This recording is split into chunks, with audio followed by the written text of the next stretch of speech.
शुभ संध्या विद्यार्थियों। आइए आज बड़े ही जोश के साथ हम सब चलते हैं त्रिभुज चैप्टर पर, जिसमें से कुछ ऑब्जेक्टिव क्वेश्चंस पे हम चर्चा करते हैं। बिना किसी भूमिका के विद्यार्थियों हम आपसे वन बाय वन बात करने वाले हैं, जो कि आज बहुत बेहद इम्पॉर्टेंट है, क्योंकि कल ही हमको एग्ज़ाम देना है सुबह 8:15 बजे से। तो आइए, पहला सवाल हमसे कहता है सभी वर्ग होते हैं। तो विद्यार्थियों, जब भी बात आती है सभी वर्ग कैसे होते हैं, तो समरूप होते हैं, सर्वांगसम होते हैं, ए बी दोनों और नोटा, इनमें से कोई नहीं। तो प्यारे विद्यार्थियों, जो वर्ग होते हैं वो कैसे होते हैं? समरूप होते हैं। जितने भी वर्ग होते हैं वो कैसे होते हैं? समरूप होते हैं, ना ही सर्वांगसम। नहीं, जब सर्वांगसम नहीं होंगे तो ये वाली कंडीशन अपने आप खराब हो जाएगी, और नोटा तो बात ही खत्म हो जाएगी जब वो समरूप हो जाते हैं। तो आइए चलते हैं नेक्स्ट क्वेश्चन पर। अगला क्वेश्चन है विद्यार्थियों, कहता है दो आकृतियाँ जिनके आकार समान हो परंतु उनके आमाप समान ना हो कहलाती हैं। तो प्यारे विद्यार्थियों, ऐसी कोई भी दो आकृतियाँ जिनके आकार तो समान हो परंतु उनके मान समान ना हो, माने आमाप समान ना हो, तो ऐसी आकृतियों को हम समान आकार में कहते हैं? नहीं, ऐसी आकृतियों को क्या कहते हैं? सर्वांगसम कहा जाता है। समरूप आकृतियाँ कहा जाता है? नहीं। नोटा कहा जाता है? नहीं। तो विद्यार्थियों, हमको याद रखना है, जब भी बात आए कि दो आकृतियाँ जिनके आकार समान हैं परंतु उनके आमाप समान नहीं हैं, वो आकृतियाँ क्या कहलाती हैं? तो सर्वांगसम कहलाती हैं। क्या कहलाती हैं? सर्वांगसम। आइए चलते हैं नेक्स्ट क्वेश्चन पर। अगला क्वेश्चन विद्यार्थियों है, कहता है कि समद्विबाहु त्रिभुज की तीनों भुजाओं के मध्य बिंदुओं को मिलाने से त्रिभुज होता है। तो प्रिय विद्यार्थियों, कोई समद्विबाहु त्रिभुज हम बना लेते हैं। मान लिया ये हमारा समद्विबाहु त्रिभुज है। इसका नाम क्या है? हम दे देते हैं ए बी सी। इनके तीन मध्य बिंदु हैं, एक ये है, एक ये है, एक ये है।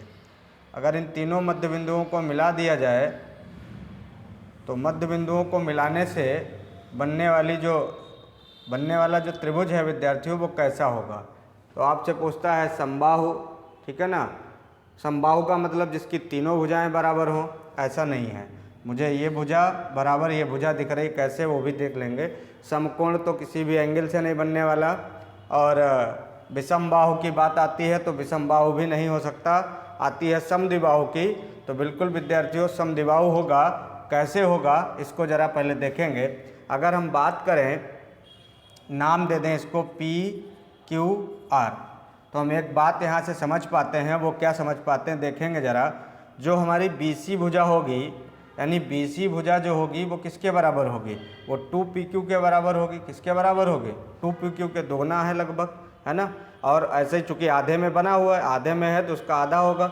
ऐसे ही अगर हम QR की बात करें, यानी QR जो होगा, QR बराबर किसका होगा? यानी AB के दुगने के बराबर होगा।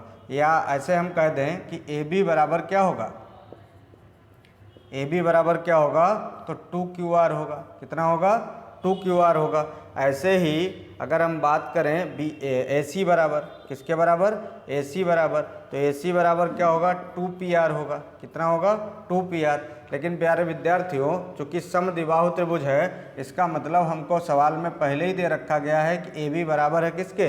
AC के। AB बराबर है किसके? AC के। और अगर AB बराबर है AC के, तो ये कहानी या तो आपको समझ जानी चाहिए कि सब दुगने के बराबर हैं तो आधा ही तो हो जाएगा। इसका मतलब ये भी समद्विबाहु बनने वाला है। अगर ऐसे नहीं समझ पाते हैं तो हम ये कहेंगे कि AB बराबर जब AC है तो इसके जब आधे भुजा मध्य बिंदु से जब बनाएंगे तो क्या हो जाएगा? PR बराबर क्या हो जाएगा? QR हो जाएगा। ऐसा भी हम कह सकते हैं। या तो आप क्या कर लीजिए, AB और AC को बराबर कर दीजिए। AB और AC को बराबर कर देंगे तो PR और QR के मान बराबर आ जाएंगे, तभी हम इसको बात समझ सकते हैं। चूँकि अब AB बराबर AC है विद्यार्थियों, तो इनको दोनों को हम बराबर कर लें। चाहे समीकरण 1 मान लो, इसको 2 मान लो, और दोनों से 1 + 1 व 2, दोनों से अगर हम इनको बराबर कर लें तो क्या आ जाएगा? AB इसको ही मान लेंगे। चूँकि AB बराबर AC है तो ये मान बराबर हो जाएंगे। इसलिए हम कह देंगे क्या? 2QR बराबर 2PR। 2 कट जाएगा तो QR बराबर क्या हो जाएगा विद्यार्थियों? PR। और अगर क्यू आर बराबर पी आर है, इसका मतलब है ये भुजा बराबर है किसके, इसके, और यही हम निकाल रहे। तो जब दोनों भुजाएं ये बराबर हो गए तो प्रिय विद्यार्थियों कैसा ऑप्शन हो जाएगा हमारा, समद्विबाहु। यानी अगर सवाल में आ जाता है समद्विबाहु त्रिभुज की तीनों भुजाओं के मध्य बिंदुओं को मिलाने से त्रिभुज होता है, तो जो भी त्रिभुज बनता है वो समद्विबाहु त्रिभुज ही प्यारे विद्यार्थियों बनता है। आइए चलते हैं अगले क्वेश्चन पर। अगला सवाल है विद्यार्थियों, दो समरूप त्रिभुजों का क्षेत्रफल 32 वर्ग सेंटीमीटर और 48 वर्ग सेंटीमीटर है।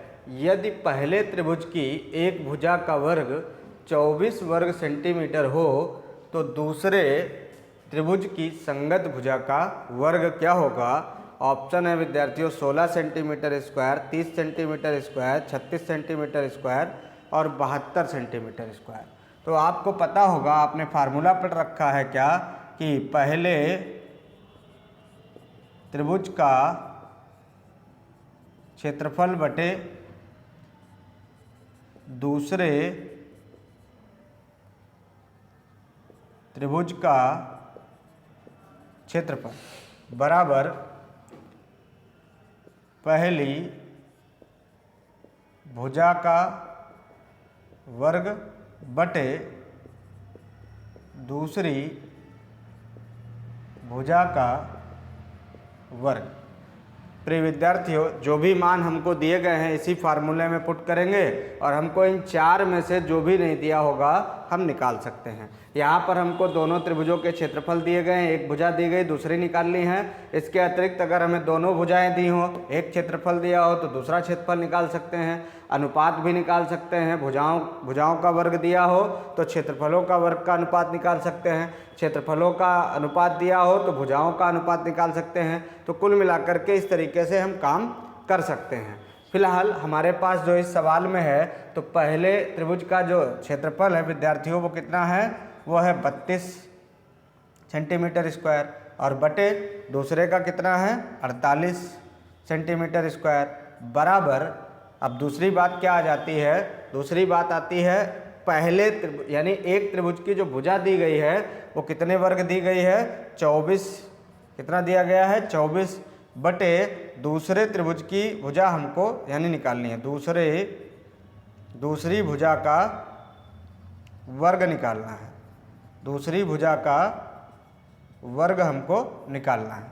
तो प्रिय विद्यार्थियों, इसको अब हमें तिरछी गुणा करके बाकी काम कर लेना है। तो आप देखेंगे ज़रा, चाहें तो ऐसे ही काट दीजिए पहले जितना कट पाता है। अगर हम काटने का प्रयास करें इसको तो 8 चक्कू 32 और 8 छंग 48। और दूसरी बात क्या करेंगे, 4 से ये कट जाएगा, 4 छंग 24। प्रिय विद्यार्थियों, इसकी कैची गुणा कर देंगे तो दूसरी भुजा का वर्ग बराबर 6 से इधर गुणा हो जाएगा तो 36 आ जाएगा। इसलिए दूसरी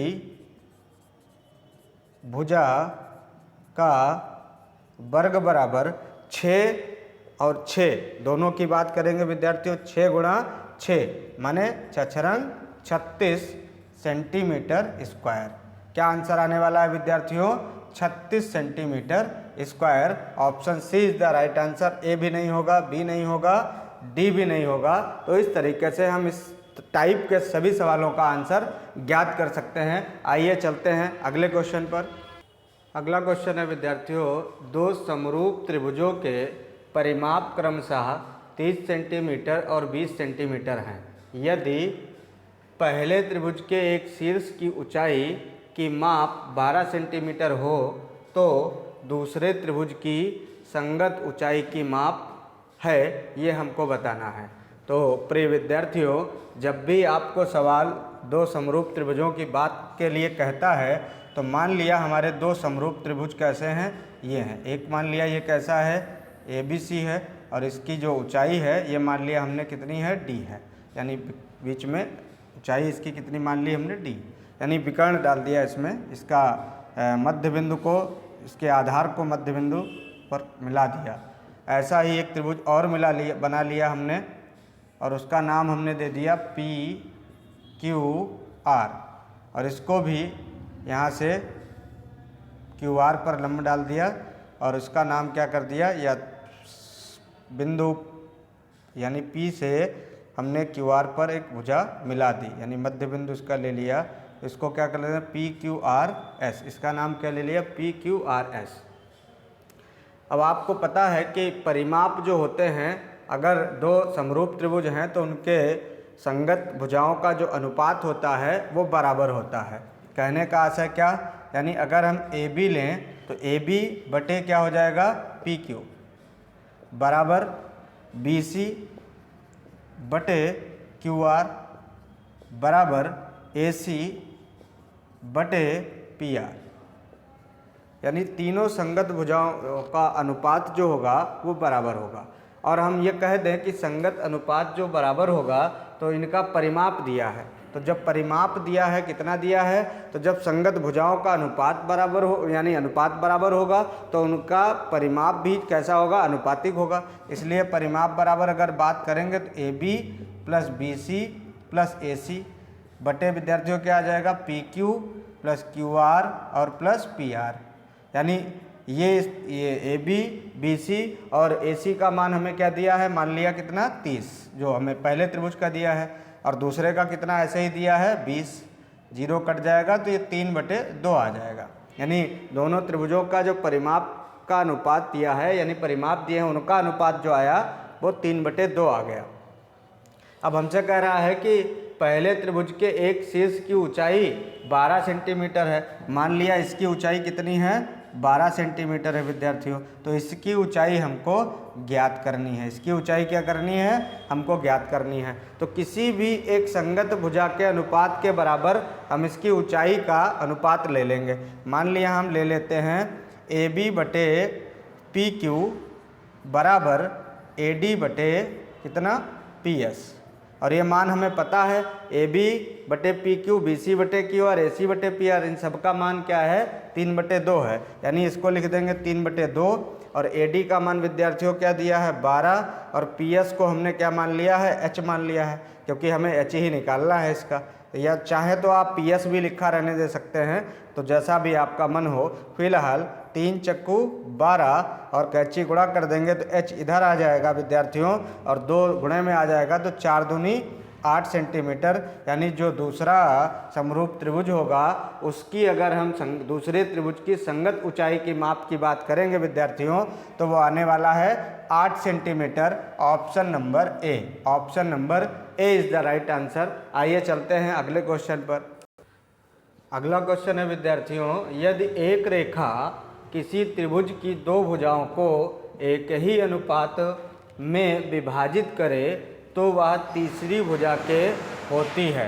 तो विद्यार्थियों मान लिया हमारा कोई त्रिभुज है ABC, इसको कोई एक रेखा किसी त्रिभुज की दो भुजाओं को एक ही अनुपात में, तो एक त्रिभुज की मान लिया हमने ये भुजा है और एक ये ले ली, इसको अगर बीचों बीच मध्य बिंदु से कोई एक रेखा होकर जाती है, ये विभाजित करती है, यानी यदि एक रेखा किसी त्रिभुज की दो भुजाओं को एक ही अनुपात में विभाजित, तो दो भुजाओं को यानी AB और किसको, AC को इसने दो बराबर अनुपातों में विभाजित कर दिया। किसके, यानी AB और AC को कोई तीसरी रेखा हमने डाली जिसका नाम ले लिया DE, इसने AB और AC को दो बराबर भागों में विभाजित कर दिया या दो बराबर अनुपातों में विभाजित कर दिया। तो ये जो भुजा है, यानी ये जो रेखा है जो ये AB और AC को बराबर भागों में विभाजित कर रही है, ये DE रेखा किसके, तीसरी भुजा के कैसी होती है, तो ये तीसरी भुजा हमारी कौन सी है त्रिभुज की विद्यार्थियों, BC है, तो ये BC के क्या है, समांतर है। BC के कैसी है, समांतर है विद्यार्थियों। तो हमारा आंसर क्या होगा, B, option is the right answer. आइए चलते हैं अगले क्वेश्चन। अगला क्वेश्चन है विद्यार्थियों, कहता है सभी समरूप त्रिभुज होते हैं। तो जब भी विद्यार्थियों कोई भी समरूप त्रिभुजों की बात करते हैं, तो जब भी कोई समरूप त्रिभुज आता है तो वो कैसा होता है, समद्विबाहु। ऐसा तो नहीं होगा कि समद्विबाहु यानी दो भुजाएं केवल बराबर हों और हम उसका समरूप कह दें, नहीं होगा। समकोण यानी अगर उसका एक कोण 90 डिग्री का है तो हम उसको समरूप कह देंगे, ऐसा भी नहीं है। यानी जितने भी समरूप त्रिभुज होंगे वो क्या होंगे, सर्वांगसम। यानी कोई त्रिभुज, कोई दो त्रिभुज हैं या कोई भी समरूप त्रिभुज है वो सर्वांगसम होगा, तभी वो कैसे होंगे, समरूप होंगे।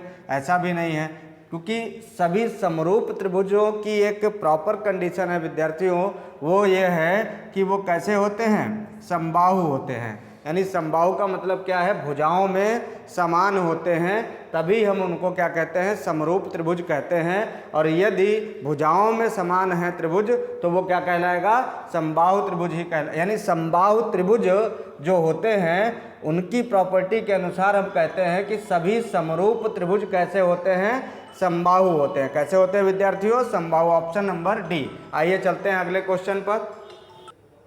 अगला क्वेश्चन है विद्यार्थियों, एक समकोण त्रिभुज में कर्ण का वर्ग शेष दो भुजाओं के वर्गों के बराबर होता है। तो प्यारे विद्यार्थियों, आपने पाइथागोरस प्रमेय पढ़ी होगी और उसमें हम कहते हैं कि कर्ण का वर्ग शेष दो भुजाओं के वर्ग के योग के बराबर होता है। किसके बराबर होता है, योग के बराबर होता है। तो इसलिए हमारा आंसर क्या होगा, योग के, ना ही अंतर के, ना ही गुणनफल के, ना ही भागफल के। तो एक समकोण त्रिभुज में कर्ण का वर्ग शेष दो भुजाओं के वर्गों के योग के बराबर होता है। Option number A. आइए विद्यार्थियों चलते हैं अगले क्वेश्चन पर। अगला क्वेश्चन है विद्यार्थियों, क्वेश्चन नंबर 9, त्रिभुज ABC और AEF समरूप त्रिभुज हैं। यदि दोनों त्रिभुज विद्यार्थियों समरूप हैं तो कोण AEF किसके बराबर होगा, ये हमको बताना है। तो सबसे पहली बात है त्रिभुज ABC। मान लेते हैं हम, हमारा त्रिभुज कौन सा, ABC, और इसी के साथ कैसा, AEF, यानी उसका एक शीर्ष वही है। इसका मतलब क्या है, एक इसी पर AEF बना देते हैं, ये क्या हो जाएगा, AEF, ये आ जाता है। तो ये कैसे हैं, समरूप है। यानी त्रिभुज ABC कैसा है, समरूप है त्रिभुज AEF के। तो विद्यार्थियों जब ABC समरूप है AEF के तो कोण कौन सा, कोण AEF, यानी विद्यार्थियों यही कोण AEF, यानी कोण कौन सा, E वाला, किसके बराबर होगा। तो विद्यार्थियों किसके बराबर होगा, E कोण C के बराबर होगा, F कोण B के बराबर होगा। तो AEF बराबर होगा किसके, ABC के, यानी संगत कोण बराबर होते हैं। तो E किसके बराबर होगा, B के बराबर होगा, और F किसके बराबर होगा, C के बराबर होता है। इसलिए AEF किसके बराबर होगा, ABC के बराबर होगा। किसके बराबर होगा, कोण ABC के बराबर होगा। किसके बराबर होने वाला है विद्यार्थियों, ABC के बराबर होने वाला है। इसका मतलब है कौन सा option, option number B, ABC। आइए चलते हैं नेक्स्ट क्वेश्चन पर। अगला क्वेश्चन है विद्यार्थियों, त्रिभुज ABC में CA और CB के मध्य बिंदुओं को मिलाने वाली रेखा DE है। यदि DE बराबर 3 सेंटीमीटर हो तो AB की माप होगी, हमको निकालना है। तो विद्यार्थियों पहले हम एक त्रिभुज बना लेते हैं, और कैसा, ABC, और कह रहे हैं कि ABC में CA और CB, किसको, CA और CB, यानी CA और CB, यानी ये भुजा और इस भुजा, इन दोनों को क्या कहते हैं कि मध्य बिंदुओं को मिलाने वाली। यानी इसका मध्य बिंदु क्या है, ये है, इसका मध्य बिंदु क्या है विद्यार्थियों, ये है। रेखा कौन सी है, DE है, यानी इनके मध्य बिंदुओं को मिलाने वाली रेखा कौन सी है, हमारी DE है। इसका नाम क्या है, D है और E है। इसी का मान विद्यार्थियों दिया है कितना, 3 सेंटीमीटर। कितना है, 3 सेंटीमीटर। हमसे कह रहा है AB का मान होगा, किसका, AB का मान, माने ये मान हमको बताना है।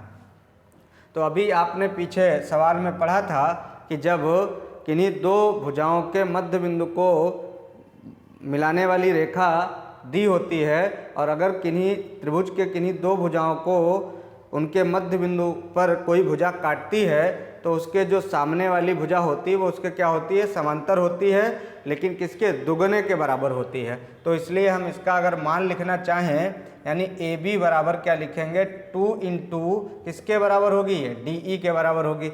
और प्रिय विद्यार्थियों हमें AB का ही मान बताना है, और इसलिए DE का मान हमें कितना दिया है, 3 सेंटीमीटर। तो 3 दूनी 6 सेंटीमीटर। प्रिय विद्यार्थियों ए बी का मान क्या होने वाला है? 6 सेंटीमीटर होने वाला है, यानी option number C is the right answer. आइए चलते हैं अगले क्वेश्चन पर। अगला क्वेश्चन है विद्यार्थियों, कहता है चित्र में, ये चित्र ए बी सी डी एक वर्ग बना हुआ है हमारा, ए बी सी डी एक वर्ग है। यदि ए सी 20√2 सेंटीमीटर है, यानी ए सी भुजा जो है वो जो अंदर का विकर्ण है ए सी वो 20√2 सेंटीमीटर हो तो ए बी सी का क्षेत्रफल होगा। त्रिभुज ए बी सी का क्षेत्रफल आपको बताना है। तो प्रिय विद्यार्थियों जो वर्ग है हमारा ए बी सी डी, अगर हम कहें कि इसकी भुजा हमारी है कोई कितनी ए है, ए सेंटीमीटर है, अगर भुजा हम क्या मान लें ए सेंटीमीटर है, तो आपको मालूम होगा वर्ग का विकर्ण जो होता है वो क्या होता है? भुजा √2 होता है। कितना होता है? या ऐसे कह दें √2 गुणे भुजा, √2 इंटू भुजा। और आपको पता है कि अगर ये विकर्ण होता है √2 इंटू भुजा, इसका मतलब क्या है? इसका मतलब है कि इसकी जो भुजा होगी हमारी, भुजा का मान जो होगा यहाँ से अगर हम कंपेयर कर लें, यानी ए अगर भुजा मान लेते हैं तो भुजा का मतलब ए ही होता है। तो यहाँ पर ये मान हमें कितना दिया, पहले ये लिख लीजिए। यहाँ दिया कितना है? 20√2। कितना लिखा है? 20√2, यानी भुजा की जगह पर कितना मान आने वाला है इसका? यानी 20 आने वाला है। तो ए बराबर हमको कितना दिया है? 20। अगर विद्यार्थियों ए बराबर 20 है, इसका मतलब वर्ग है, तो वर्ग की चारों भुजा क्या होती है? बराबर होती हैं। तो हम क्या लिखेंगे? ए बी बराबर बी सी बराबर सी डी बराबर डी ए, और बराबर कितना? 20 सेंटीमीटर। कितना? 20 सेंटीमीटर। और चूंकि हमें त्रिभुज ए बी सी का क्षेत्रफल चाहिए, त्रिभुज ए बी सी का क्षेत्रफल, तो विद्यार्थियों त्रिभुज ए बी सी का क्षेत्रफल जो होगा वो क्या होगा, इसके लिए हमें देखना पड़ेगा। तो आप देखें त्रिभुज ए बी सी कहाँ है? ये है त्रिभुज ए बी सी, इसका क्षेत्रफल हमें निकालना है। तो त्रिभुज ए बी सी का क्षेत्रफल जब निकालेंगे तो कैसा त्रिभुज यहाँ से बनना है? अगर इसका आधार ये मान लें तो इस समकोण त्रिभुज बनना है। तो क्या लिखते हैं? 1/2 गुणे आधार की ऊंचाई, और क्या हो जाएगा? इसकी ऊंचाई हो जाएगी। तो हमारे साथ क्या हो जाएगा? ये ए बी गुणे बी सी, ए बी गुणे बी सी, यानी 1/2 गुणे आधार की भुजा गुणे ऊंचाई। तो ये अगर लिखते हैं तो इसका मतलब क्या आ जाएगा? 1/2, और आधार की भुजा क्या है? वो भी 20 है, ए बी भी 20 है, बी सी कितनी है विद्यार्थियों? वो भी 20 है, और 2 से काट देंगे कितना आ जाएगा? 10, और 20 दशावन 200। और ये क्षेत्रफल की चूंकि बात कर रहे हैं इसलिए 200 सेंटीमीटर स्क्वायर। तो प्यारे विद्यार्थियों यानी त्रिभुज ए बी सी का क्षेत्रफल क्या आने वाला है? Option number D 200 centimetre square. आइए अगले क्वेश्चन पर चलते हैं विद्यार्थियों। अगला क्वेश्चन है हमारा, कह रहा है त्रिभुज ए बी सी में ए बी बराबर 6√3। तो विद्यार्थियों मान लिया हमने ए बी बराबर, ये ए और बी हो गया, और इसको क्या मान लिया हमने? 6√3। आगे कह रहे हैं ए सी बराबर 12 सेंटीमीटर और बी सी बराबर 6 सेंटीमीटर। विद्यार्थियों बी सी के लिए कह रहा है तो हमने मान लिया ये सी हो गया, ठीक है ना। तो बी सी बराबर कितना? 6 सेंटीमीटर हो गया, और ए सी बराबर कितना कह रहा है? 12 सेंटीमीटर कह रहा है। तो ये इस तरीके से हमने चित्र मान लिया। तो आपसे कह रहा है कोण बी है, हमें बताना है कोण बी हमको निकालना कैसा होगा। अभी पता नहीं है कैसा होगा, लेकिन हमें बताना है। तो आप जब भी इस तरीके का सवाल आता है, हमने इसलिए ऐसा त्रिभुज बनाया क्योंकि हमें पाइथागोरस प्रमेय अगर फॉलो हो जाएगी तो वहाँ से हम बता पाएंगे कि कोण कैसा होगा।